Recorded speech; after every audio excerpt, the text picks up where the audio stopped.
అది రాజుగారి ఏనుగు. రాజుగారిని ఊరేగిస్తూ ఉంటారు. రాజుగారు ఉన్నంతసేపు బాగానే ఉంటుంది. రాజుగారు లేనప్పుడు దాని పేరు మదపటేనుగు.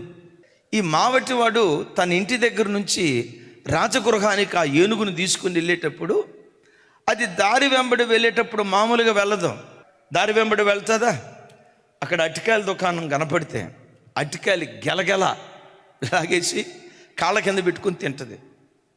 దాన్ని ఏమన్నా అందామా? ఈ ఏనుగునంటే రాజుగారిని అన్నట్లు లెక్క. అందుకని ఒక్కొక్కరు ప్రాణం బిగబెట్టేవాళ్ళు. ప్రతి షాప్ మీద దౌర్జన్యం చేస్తూ ఉండేది, దాడి చేస్తూ ఉండేది. అందరూ తిట్టుకుంటూ ఉండేవాళ్ళు కానీ ఏమనేవాళ్ళు కాదు. ఇది ఆ మావటి వాడికి ఒక పెద్ద తలనొప్పిగా మారిపోయింది. రాజుగారి దగ్గరికి వెళ్ళింది.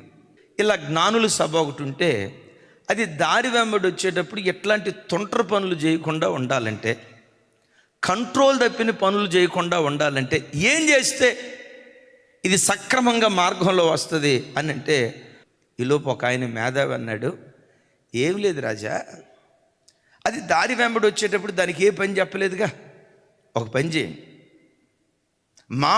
మావటి వాడి ఇంటికాడ బయలుదేరేటప్పుడు దాని తొండానికి ఒక పూలదండ తగిలించండి. పూలదండ తగిలించి దీన్ని భద్రంగా రాజుగారి ఇంటికి తీసుకొని వెళ్ళాలా అని చెప్పండి. ఒక పని అప్పగించండి. ఇక ఈ తొంటరి గింటరి పనులన్నీ మానేస్తుంది అని చెప్తే, అరే నిజమే కదా అని చెప్పి ఈసారి మావటివాడు ఆ ఏనుగు బయలుదేరేటప్పుడు దాని తొండానికి పూలదండ తగిలిచ్చారట. ఇక చూడండి, ఏనుగు పూలదండ ఎట్లా పట్టుకొని ఇటు చోట్ల ఇక ఇటు అటు చూడకుండా సరాసరి రాజుగారి దగ్గరికి వెళ్ళి రాజుగారికి దండ ఇచ్చిందట. రోజు ఆ పని చేశారు. కంట్రోల్ తప్పిన పని అది మానేసి క్రమశిక్షణ కలిగిందిగా అది బ్రతకటం ప్రారంభించింది.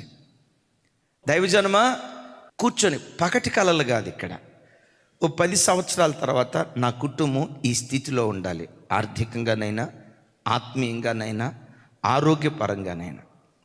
సరే, 10 సంవత్సరాలు కాదు, ఇప్పుడు వాక్యం వింటున్నాను కదా, ఈ వాక్యం విని తిరిగి ఇంటికి వెళ్ళిన తర్వాత ఈ దినమంతా నా ప్రభు కొరకు నేను ఎలా బ్రతకాలి, ఊహల్లో కూడా పాపము చేయని పవిత్రమైన జీవితం నా ప్రభు కొరకు నేను జీవించాలి, చూపుల్లో కూడా దారి తప్పని ఒక నిష్కలంకమైన జీవితం నా ప్రభు కొరకు జీవించాలని ఒక దర్శనం కలిగి నువ్వు బ్రతికితే, ఆ దర్శనమే నేను సకరాల మీద, ఆ దర్శనమే కూర్చొండబెట్టునుగాక.